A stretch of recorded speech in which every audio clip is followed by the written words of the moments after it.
웨스트민스터 신앙고백서에 대해서 얘기하면서 조금 전에 나왔던 얘기도 좀 여기서 좀 같이 한번 하겠습니다. 웨스트민스터 신앙고백서에 대해서 이걸 제일 먼저 알아야 되겠죠. 그래서 웨스트민스터 신앙고백서는 가이사랴 빌립보에서 새로 개혁개정에서 빌립보 가이사랴 이렇게 되어 있는데요. 가이사랴 빌립보에서 예수님께서는 제자들에게 사람들이 나를 누구라 하느냐고 물으셨어요. 사람들이 예수님을 세례 요한이나 엘리야나 에레미야와 같은 선지자 가운데 하나라고 한다고 대답하자 재차 그러면 너희는 나를 누구라고 하느냐라고 물으셨습니다. 그러자 베드로가 대답했죠. 같이요. 주는 그리스도시요 살아계신 하나님의 아들이시니라. 그래서 어마어마한 신앙 고백을 합니다. 마태복음 16장 16절에서 예수님께서는 하나님 아버지께서 깨닫게 해주신 베드로의 이 대답을 기뻐하시고 크게 축복하셨습니다. 그래서 복음서에서 예수님은 제자들에게 수많은 질문들을 하셨습니다. 때때로 예수님은 그 질문에 우리가 응답하기를 원하십니다. 우리 마음속에 믿음이 있다면 그 믿음은 입술로 고백되어야 마땅합니다. 그래서 참된 신앙은 고백을 이끌어내고 그 고백으로 신앙이 참되다는 것을 증명함으로 구원을 얻습니다. 마태복음 10장 10절 아주 중요하죠. 같이요. 사람이 마음으로 믿어 의에 이르고 입으로 시인하여 구원에 이르느니라.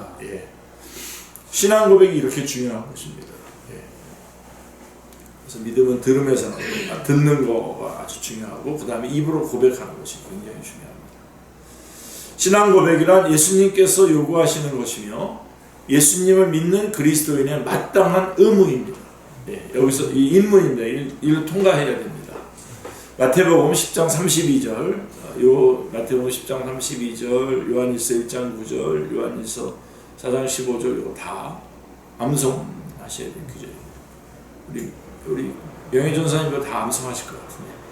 자, 마태복음 10장 32절 같이요. 누구든지 사람 앞에서 나를 시인하면 나도 하늘에 계신 내 아버지 앞에서 그를 시인할 것이요. 그 다음에 요한일서 1장 9절 만일 우리가 우리 죄를 자백하면 그는 미쁘시고 의로우사 우리 죄를 사하시며 우리를 모든 불의에서 깨끗하게 하실 것이요. 그 다음에 요한일서 4장 15절 같이요. 누구든지 예수를 하나님의 아들이라 시인하면 하나님이 그의 안에 거하시고 그도 하나님 안에 거하십니다.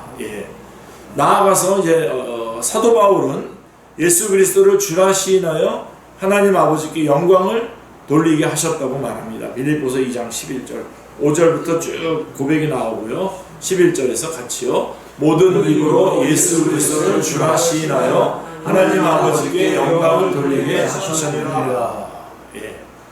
그래서 이 신앙 고백서는 크게 두 가지 이유에서 기원했습니다. 이 신앙 고백서가 굉장히 중요한 건데요. 지금 말했던 것처럼 두 가지입니다. 자, 하나는 예수님을 믿는 그리스도인이 그 믿는 믿음에 대한 신앙과 고백을 입으로 시인하고 명백히 표현하기 위해서 신앙 고백서가 작성이 됩니다. 또 하나는 내가 가지고 있는 신앙을 명확하게 입으로 고백하기 위한 것이고 또 하나는 이단이나 성경신앙에 그릇된 진리들을 가르치고 전파하는 내용들을 분별하고 배격하며 그에 따른 올바른 신앙 조항들을 정립하기 위해서입니다.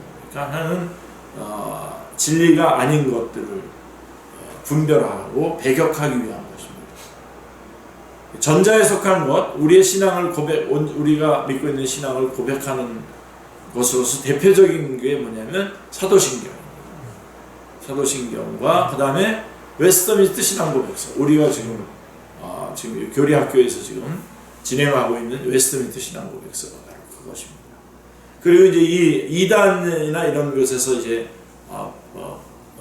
반박하고 분별하기 위해서 하고 있는 거, 그렇게 해서 나온 게 이제 니케아 신경 같은 거. 이게 다 니케아 신경, 아테나우스 신경 이런 것들이 작성될 때에 그런 이단들의 그런 어떤 그런 교리들이 있었어요. 그래서 그것들을 배격하는 가운데에서 313년에 니케아 신경, 그 다음에 아타나우스 신경. 아타나우스 신경은 사도신경하고 아주 거의 많이 비슷합니다.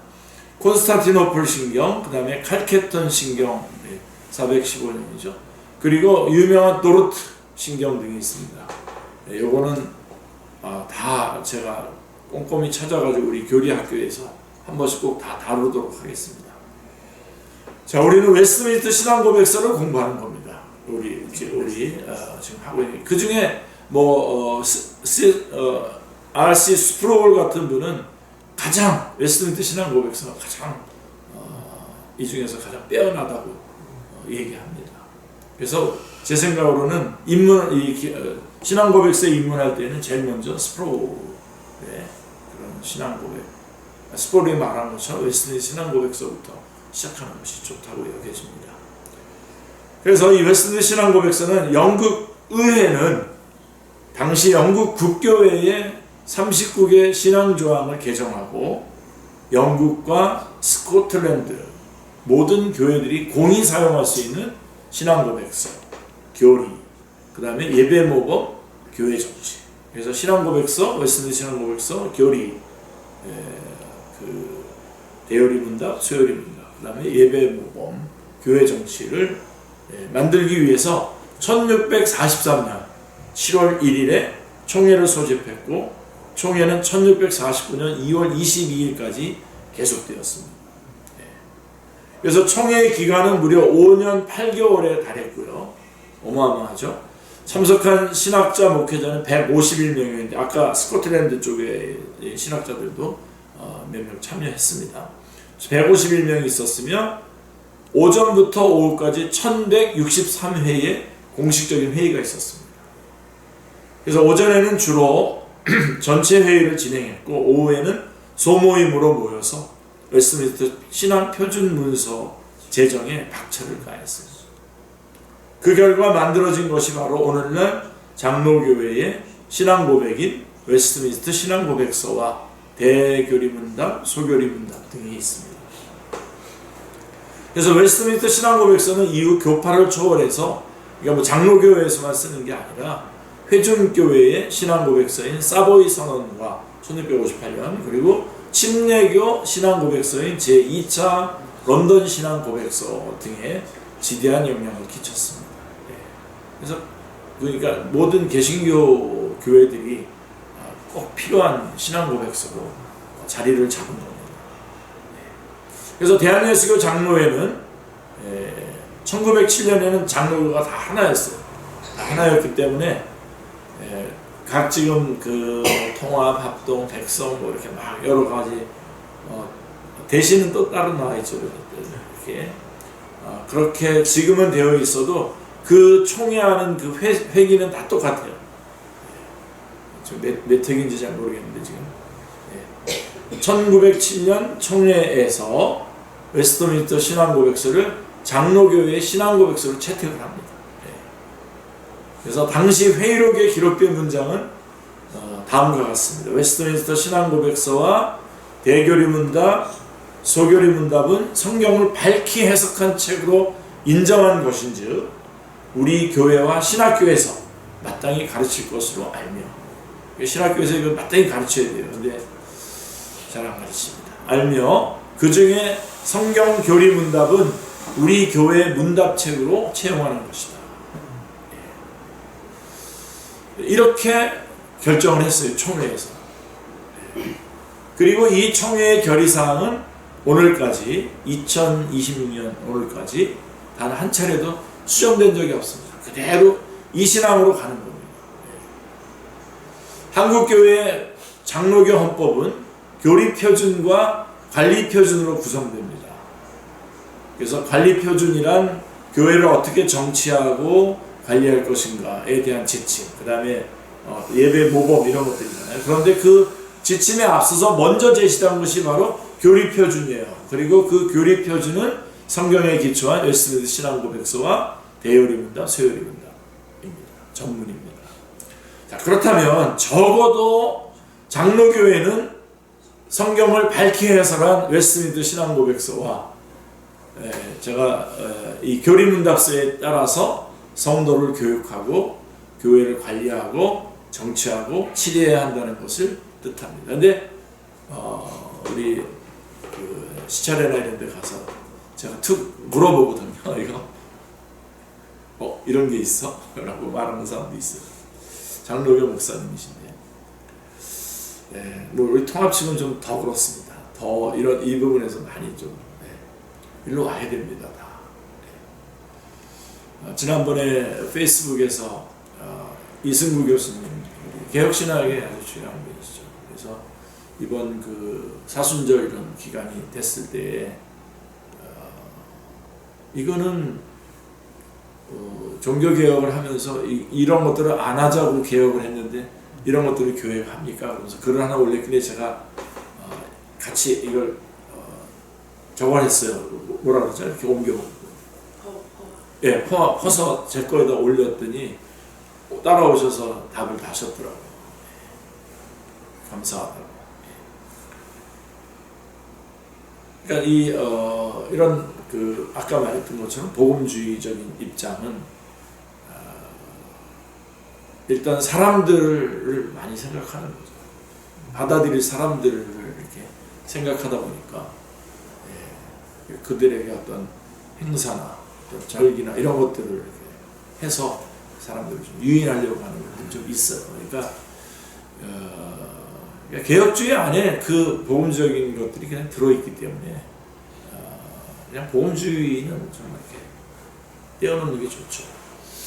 사실 우리 한국교회가 언제부터 마이너스 성장을 하기 시작했냐면 우리 로잔 대회 이후에 한국교회 안에서 이제 무슨 문제들이 발생했냐면 복음을 전파하는 것 그거에다가 근데 복음 전파하는 사람들이 맨날 신문에 나는 거 보면 다 죄짓고 그러네.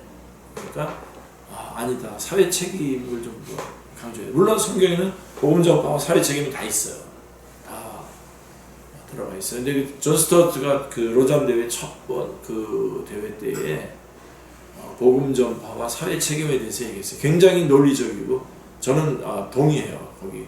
그리고 그분의 책에 보면 5가지가 나오는데 그 중에 이제 하나님은 구속주의시지만 창조주의시다라고 이렇게 강조를 해요. 그러면서 이제 제가 이제 그때 직장 생활에 대한 어떤 것들을 좀 작성하고 있었기 때문에 그렇기 때문에 복음을 전파하는 거 중요하고 그러나 또 직장에서 직장 생활하면서 그 책임을 다하는 것도 중요하다. 그러면서 이제 창세기 1장에 나오는 그 생육하고 번성하고 땅에 충만하라라고 하는 말씀들을 제시하거든요. 저도 이제 직장 선교를 많이 했기 때문에 그런 걸 같이 강조하면서 했고 뭐 언젠가는 그 사랑의 교회 금요일 날 하는 그런 직장인들 저녁 모임 때도 가서 말씀을 전하고 한 번 더 전한 적이 있는데요. 근데 그러다 보니까 그때부터 한국교회가 복음을 전파하고 이 개혁신앙으로 들어갔어야 되는데 복음을 전파하고 그 다음에 이 땅에서의 그런 어떤 그리스도인들이 모범되게 살아가는 것에 대해서 그러니까 인간에 대한 이해가 개혁주의 신앙의 입장이 아닌 거죠. 인간에 대한 이해가 뭔가 기대를 거는 거죠. 괜찮다. 그래서 근데 여러분 그 후에 그래서 복음과 상황 이래가지고 한국교회가 막 이렇게 진행이 됐어요. 그래서 예수님 믿으세요. 믿고 하나님의 자녀 되고 천국 갑니다. 라고 해서 이렇게 전하면은 옆에서 와서 그래요. 옆에 사람이 너 그렇게 살면서 너나 좀 제대로 살아라. 이제 이렇게 됩니다. 그러니까 사람들이 복음 전하는 게 입이 딱 막히고 내가 잘해. 근데 이런 너나 잘해라 그랬을 때 우리 사람들 중에 나는 괜찮아. 그런 사람이 어디 있습니까? 여러분 진짜로 그가 그리스도인이라고 한다면 그렇지. 나는 많이 부족하지. 이렇게 생각하잖아요. 근데 그럼에도 불구하고 나서야 되잖아요. 근데 그러니까 안 나선 거예요. 그러니까 그때부터 교회가 이렇게 쪼그라들기 시작한 거죠. 그러니까 이제 뭐가 나오냐면 이제 그런 거로 자기 확인점이 안 되니까 이제 은사주의로 이제 이런 것들이 막 또 오순절 계통의 그런 것들이 굉장히 막 강조가 되면서 그쪽으로 이렇게 좀 그래서 이제 교회가 또 이제 또 신비주의 쪽으로 또 이렇게 복음주의가 그 복음과 상황 그러면서 먹힌 다음에 개혁주의가 먹힌 다음에 다시 은사주의 쪽으로 이렇게 가게 되면서 혼란에 그리고 이제 이게 또 합쳐져 가지고 다시 율법주의로 이제 전체가 돌아가는 거예요. 그러니까 인간에 대해서 완전 전적인 타락 그리고 하나도 어떤 건질만한 게 없다라고 하는 이런 얘기들을 하면 다 싫어해요. 다 싫어하니까 이런 말을 안 하고선 복음을 전하니까 복음이 전해지겠습니까? 일단은 우리는 복음을 일단은 껍데기 확 벗기고 고춧가루 확 뿌리는 거 아니에요. 너 죄인이다. 그래서 꼭 우리 전적으로 다 예수님을 믿어야 된다. 이렇게 가야 되는데 이런 얘기들을 이제 못하는 거예요. 입들이 딱 막힌 거예요. 그래서 저같이 제가 중국에 가서 전에 그 신천에 가가지고 같이 집회를 한 적이 있어요. 그래서 가서 지옥을 얘기했어요. 지옥부터 조희성교회 1단계를 제가 다 부흥회를 하고 와서 그 교회에서 이런 설교 들어본 지가 언젠지 모르겠다고 그랬어요. 근데 우리 저희 선생님이 그 교회 담임으로 있었었기 때문에 제가 부흥회로 갔었었는데 그러니까 지금도 여러분들 들려요? 그런 소리들이 죄인이고 죄 삭서 사망이고 죽으면 지옥 가고 이런 얘기 잘 안 떠올리잖아요. 그래서 제가 조희성교회 우리 새생명 아카데미 우리 조희성교회 오프라인으로 모였을 때 이걸 얘기했는데 한 분이 권사님 우리에게도 잠깐 오셨었고 그랬더니 권사님이 목사님 그래도 그 지옥 얘기는 빼고선 하면 안 되겠습니까? 우선 그렇게 얘기하시더라고요. 그렇게 됐어요. 그러다 보니까 이 개혁주의는 전적인 하나님의 all thing, 모든 것, 하나님이 모든 것이고, 그 다음에 인간은 정말 죄인, 아무것도 아니고, 그거를 강조하면서, 그래서 하나님의 영광을 드러내면서, 그 안에서 우리 인간의 존재의 의미와 가치와 이런 나갈 길들을 찾는 건데, 이거를 인간에 대한 아무런 근거 없는 그런 그 자부심 이런 것들이 부각이 되면서 복음은 희미하게 된 거죠. 그러니까 교회가 진짜를 얘기해야 되네 진짜를 얘기 안 하는데 부흥할 수가 있겠습니까? 부흥한다라고 하는 개념도 여러 가지 개념이겠죠. 그래서 생각하시면 돼요. 제대로 말씀 전하고 그러면 개혁주의 입장에서 이런 신앙고백서 이런 것들을 공부하게 되면 교회는 바르게 갑니다. 우리가 말하는 어떤 숫자가 늘어나는 그런 부흥보다는 바르게 가죠. 그래서 마이클 리브스가 말한 것처럼 선하신 하나님에서 말한 것처럼 우리 기독교 신앙은 어떤 삶의 태도를 바꾸는 것이 아니라 하나님을 알아가는 거예요. 하나님을 알겠다는 거예요. 저는 막 너무너무 귀중해요. 그 말씀이. 네.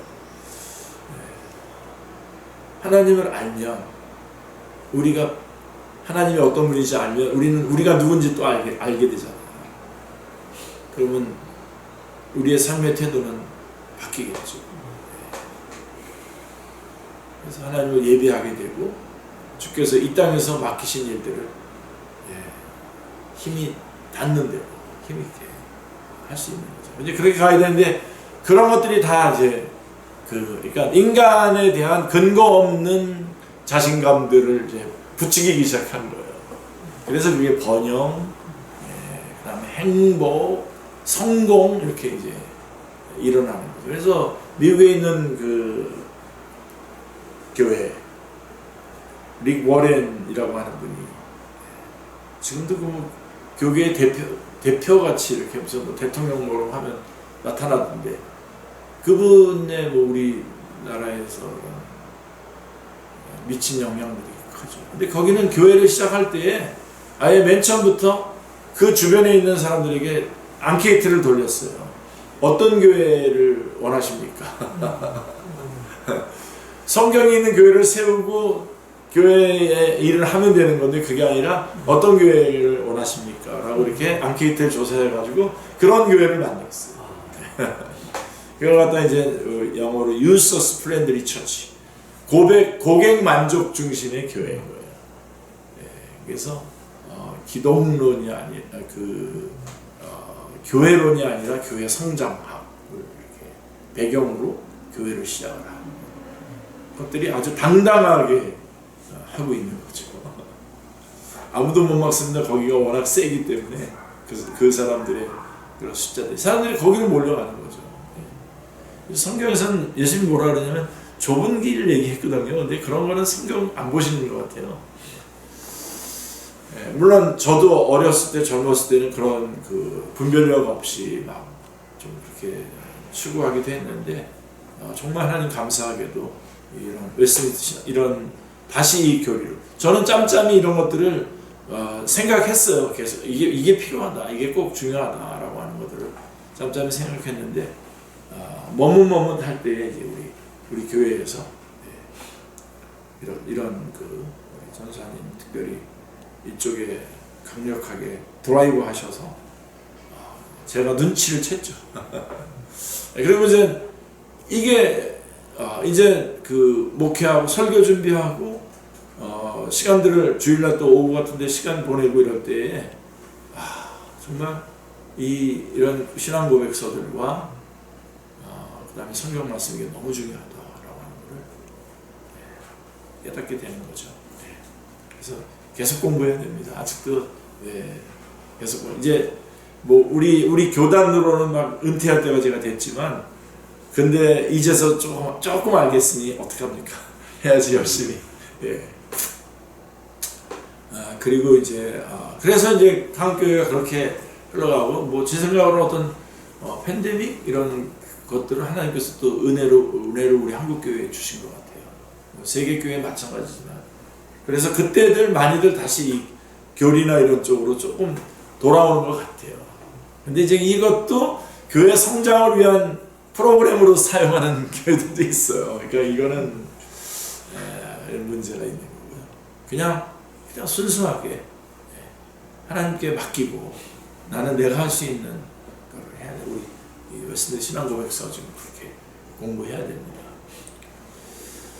자, 그래서 이것은 그렇기 때문에 우리 여기로 돌아와야 됩니다. 선택 사항이 아니라 필수 사항입니다. 그래서 신조 우리 장로교 통합 측에도 12신조라는 게 있는데요. 우리 선생님께서 그 작성할 때 그 위원장이셨는데요, 우리 박선희 목사님. 12신조는 이 교리를 이제 정리해갑니다. 우리 신조로 세상의 빛과 소금이 되는 삶의 목적이나 개혁주의 신학과 생활의 확립을 통한 국가와 학원의 복음화와 세계의 복음화라고 하는 사명이나 삶의 목적이나 사명이나 그 다음에 하나님 중심, 성경 중심, 교회 중심이라고 하는 생활 원리보다도 논리적, 시간적, 신학적으로 우선합니다. 그러니까 지금 우리는 이 신조를 밀어놓고 일단 사람들의 어떤 그런 것들, 삶의 목적이나 사명이나 어떤 생활의 원리 이런 것들에다가 먼저 우선권을 두다 보니까 신조가 밀려나는데 그것보다도 논리적으로도 그렇고 시간적으로도 그렇고 신학적으로도 우선합니다. 논리적으로 말한다면 뭐 로마서로 말한다면 신학적으로 로마서로 말한다면 1장부터 11장까지 교리가 나오잖아요. 신조가 나오고 그 다음에 생활이 나오잖아요. 그런 것들이 앞서는 거죠. 그래서 신앙 고백은 요거는 빨간 거 우리 같이 한번 읽어볼까요? 신앙 고백은 우리가 믿는 바를 요약하는 것이고 교리 분담은 성경이 가르치는 기묘한 교훈을 요약하는 것입니다. 그러니까 아주 두 개 다 해야 되죠. 그래서 지금 웨스트민스터 소요리 문답은 저희가 좀 했고요. 그 다음에 웨스트민스터 신앙 고백서 하고 난 다음에 대요리 문답도 다시 한번 하려고 합니다. 자, 그리고 이제 우리는 이 모든 것들을 합쳐서 신조, 즉 믿음의 조항들이라고 부릅니다. 자, 그렇다면 교리란 뭡니까? 교리. 우리 교리를 하는데요. 우리 교리란 신구약 성경의 가르침의 총체를 교회가 요약한 거죠. 그렇다면 교회가 요약한 신조와 신앙 고백들은 성경의 중요한 교리들을 요약해서 그리스도인의 믿음을 증진시킬 뿐만 아니라 이거 아닌 곳에서 믿음이 증진되는 거 되지 않습니다. 꼭 여기에서 시작이 됩니다. 그리스도인의 믿음을 증진시킬 뿐만 아니라 오류를 바로잡고 이단의 공격에 맞서서 진리를 수호하고 교회를 건강하게 지켜내는 중대한 역할을 합니다. 그래서 교리가 너무너무 중요한 겁니다. 우리 천안의 교회 꼭 붙잡으십시오. 그래서 내가 이 웨스트민스터 신앙 고백서 대여료입니다, 소요료입니다. 내가 질겅질겅 다 내가 씹어 먹어야 되겠다 그런 생각을 가지셔야 돼요. 나아가 교리를 잘 배우면 교리는 성경의 교훈들을 요약해주고 성경의 바른 이해에 도움을 주기 때문에 성경을 좀 더 정확하게 읽고 해석하는 일에 도움을 줍니다. 자, 뭐 이단들이나 이런 데에서 이 교리를 공부하겠습니까? 이 교리 공부 제대로 하면 그런 데 빠지지도 않습니다. 그리고 이제 또한 거짓된 교훈과 생활을 막아주는 데 있어서 공적 표준으로서 방패가 됩니다. 그래서 성경 해석의 눈이에요. 이 교리는 해석을 할 수 있는 눈이 되는 거죠. 그리고 어떤 아닌 것들에 대해서 탁 구분을 할 수 있는 것을 갖게 해줍니다. 따라서 신조가 없이는 신앙고백서와 교리에 신조가 없이는 신앙과 생활의 순결을 지켜나감에 있어서 매우 치명적인 약점을 가지게 되며 이단이나 거짓 교사들의 공격에 취약해지는 것입니다. 그래서 뿌리가 깊은 나무는 바람에 흔들리지 않듯이 교리에 깊이 뿌리 내린 그리스도인들은 이단의 공격에 쉽게 미혹되지 않습니다. 웨스트민스터 신학자들은 다시 이제 돌아와서 마무리해 볼게요. 웨스트민스터 신학자들은 당시 로마 가톨릭 교회의 비성적인 교리들과 동시에 그때 당시에 국교회, 영국 국교회, 즉 오늘날 그것이 이어져서 성공회로 지금 이어져 있는데요. 영국 국교회의 비성경적인 의식들을 개혁하기 위해서 신앙 고백과 교리가 절대적으로 중요하다는 사실을 매우 깊이 인식하고 있었습니다. 이 신학자들은 151명. 따라서 무려 1163회의 회의를 통해 성경 전체의 교훈을 풍성히 요약하는 웨스트민스터 신앙 고백서라는 역작을 만들어냈습니다. 이렇게 만들어낸 것을 우리가 안 본다면 얼마나 억울합니까? 웨스트민스터 신앙 고백서는 제1장 성경에 관하여부터 마지막 33장의 최후의 심판에 관하여까지 총 33장 172항으로 구성된 고백 문서입니다. 누구든지 이 신앙 고백서를 한 문장 한 문장 읽기만 해도 큰 은혜를 누릴 것입니다. 아울러 신앙 고백서 전체를 읽고 공부한다면 하나님의 말씀인 성경의 이해가 더욱 깊어질 것이며 교회에서의 신앙생활이 더욱 역동적으로 변화할 것입니다. 뿐만 아니라 가정과 교회와 나라와 이 세상을 어떻게 바라보아야 하며 한 번뿐인 인생을 낭비하지 않고 어떻게 하나님께 영광 돌리며 살아가야 할지를 정리하는 데에는 큰 도움이 될 것입니다. 자, 그러면 신앙고백서를 공부하는 이유, 싱글레이 퍼거슨 박사는 웨스트민스터 신학대학원에서 오랫동안 조직신학 교수를 역임하셨는데요. 조직신학 첫 번째 강의 시간에는 꼭 다음과 같은 문장으로 시작을 했다고 합니다. 신학의 같이 한번 읽을까요? 신학의 목적은 하나님께 영광을 돌리는 것이다. 신학의 자세는 무릎을 꿇고 기도하는 것이며 신학의 방법은 회개이다. 이렇게 말하면서 꼭 시작했다는 것입니다. 그래서 신학의 목적은 하나님께 영광이에요. 이건 우리가 하는 모든 것은 다 목적은 하나님께 영광이에요. 신학의 목적도 하나님께 영광을 돌리는 거죠. 그 다음에 신학의 자세는 기도하는 것입니다. 겸손하게. 그리고 신학의 방법이 회개라는 것입니다. 한번 이거는 지금 묵상 중에 있습니다. 그래서 지금 우리는 웨스트민스터 신앙고백서라고 하는 우리 믿음의 선진들이 작성해 놓은 거대한 산을 오르려고 합니다. 우리가 이 신앙고백서를 공부하는 이유는 단순히 우리의 지적 만족을 채우기 위한 것도 호기심을 채우기 위한 것도 아닙니다. 뭐죠? 신앙고백서를 공부하는 오직 한 가지 이유는 하나님께 영광을 돌리며 그분을 기쁘게 하는 거죠.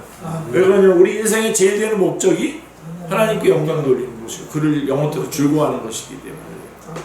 그 다음에 동시에 이것도 중요해요. 동시에 내가 얼마나 죄인인지를 발견하고 그런 나를 구원해 주신 하나님께 무릎을 꿇고 감사하기 위함. 그래서 여러분 우리 사실은 교회의 참된 교회의 분위기는 절대로 들뜨지 않습니다.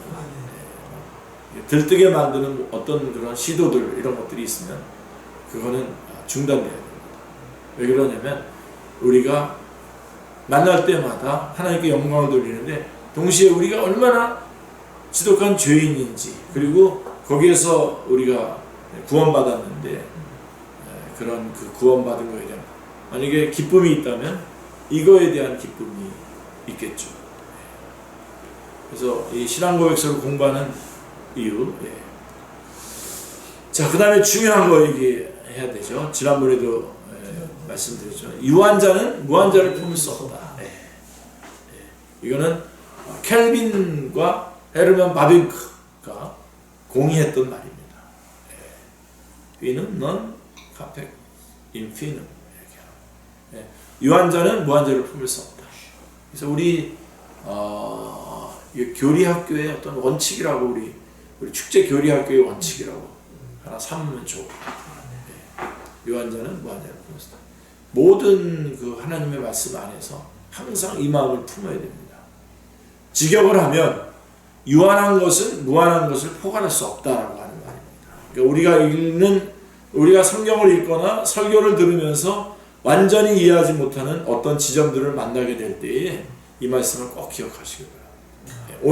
오늘 우리가 하나님 두 가지 공부할 건데 삼위일체 그 다음에 하나님의 작정교리 이거 정말 이거를 꼭 품고 공부해야 되는 부분입니다.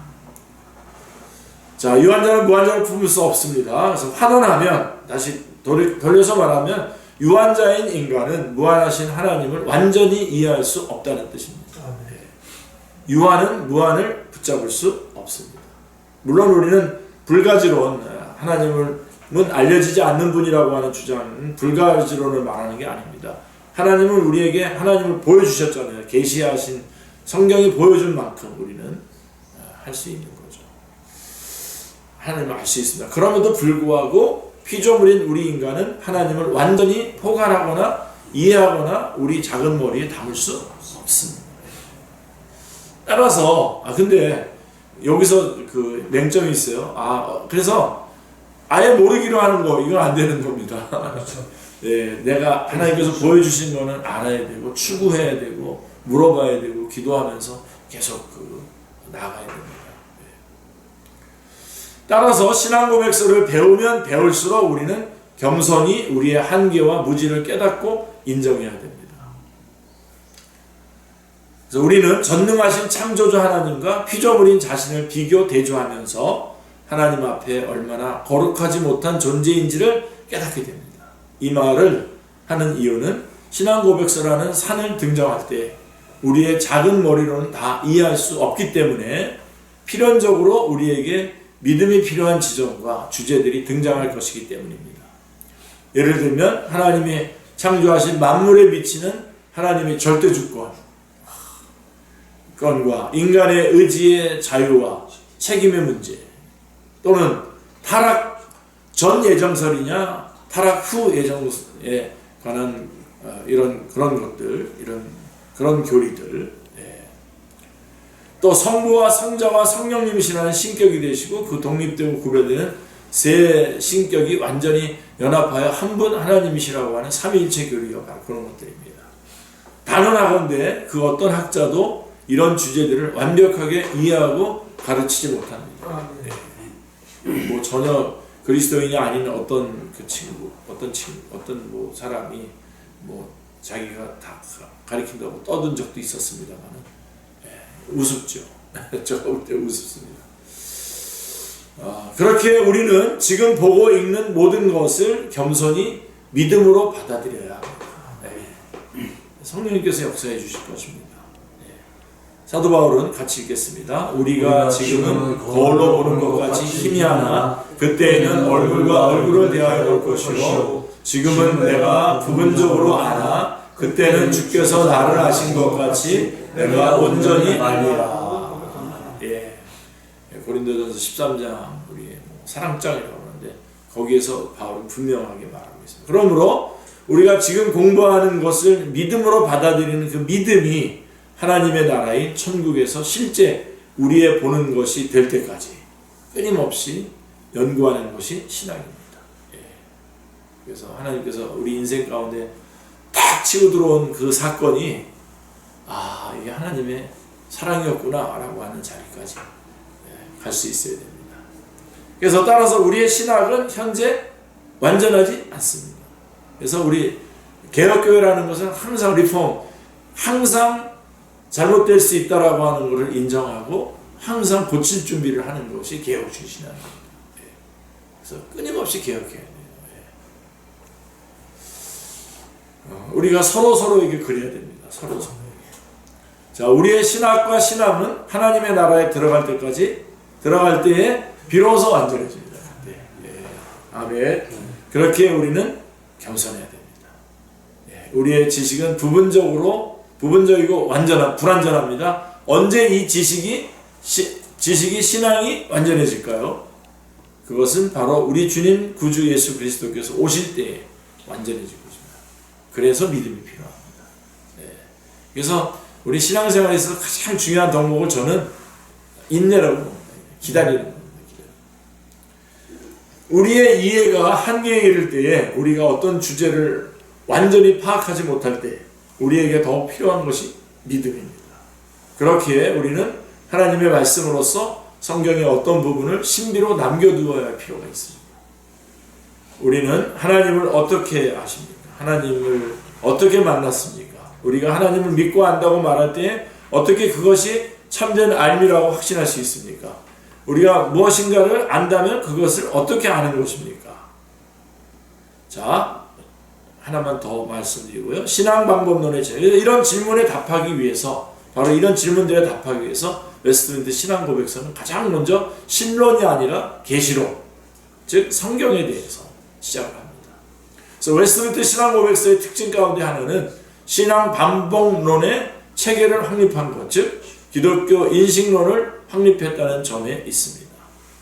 하나님께서 우리에게 그분에 대한 지식을 알려주시지 않는 한 우리는 절대로 하나님을 알 수 없습니다. 그런데 하나님은 우리에게 그분의 말씀들을 통해 하나님을 알려주셨습니다. 이게 계시론입니다. 계시, 성경. 그것이 바로 계시입니다. 이것이 바로 기독교 신앙 방법론으로서의 인식론입니다. 그래서 웨스트민트 신앙 고백서는 1장에서 계시론을 다룬 후에 차례대로 하나님과 삼위일체, 하나님의 영원하신 작정, 가치요, 창조, 섭리, 인간의 타락과 죄, 그리고 형벌, 하나님의 언약, 구속주 예수 그리스도, 자유의지, 유효적 소명, 칭의, 양자, 성화, 구원에 이르는 믿음, 생명에 이르는 회개, 선행, 성도의 견인, 은혜와 구원의 확신, 하나님의 율법, 그리스도인의 자유와 양심의 자유, 종교적 예배와 안식일, 합법적인 맹세와 서원, 행정관리, 이혼과 결혼과 이혼, 교회, 성도의 교통, 성례, 세례, 성찬, 교회의 건직, 노예와 총회, 죽음 이후의 인간의 상태와 죽은 자의 부활, 그리고 마지막으로 최후 심판을 다룹니다. 33개의 주제입니다. 에 대해서. 그래서 그렇다면 우리는 이 모든 것을 어떻게 알 수 있습니까? 바로 성경을 통해서 알 수 있는 거죠. 왜 그렇습니까? 성경이 바로 하나님께서 우리에게 그분을 알게 해주신 계시이기 때문입니다. 그렇기에 웨스트민트 신앙 고백서에서 성경에 관한 장은 다른 장들보다 훨씬 많아요. 10판까지 있어요. 이것은 성경이 그토록 중대하다는 반증이기 때문에 지난번 우리 교리 학교 때에 성경 다 했죠. 10판까지. 성경은 하나님께서 우리에게 그분을 알게 하시기 위해 주신 계시입니다.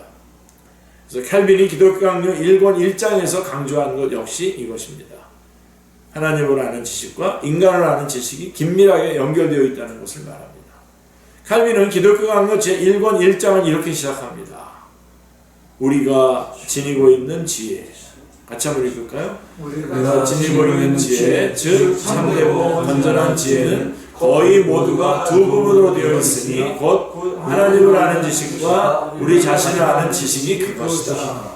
사람은 하나님 안에서 살며 기도함으로 누구든지 자기 자신을 바라보는 순간 곧바로 하나님을 묵상하는 대로 생각이 옮겨가지 않을 수가 없다. 왜냐하면 우리가 가진 그 굉장한 재능들도 그 근본이 우리 자신들에게 있는 것일 수 없다는 것이 너무나 분명하며 사실상 우리의 존재 자체가 하나님 한 분 안에서 생겨나는 것 이외에 아무것도 아니기 때문입니다.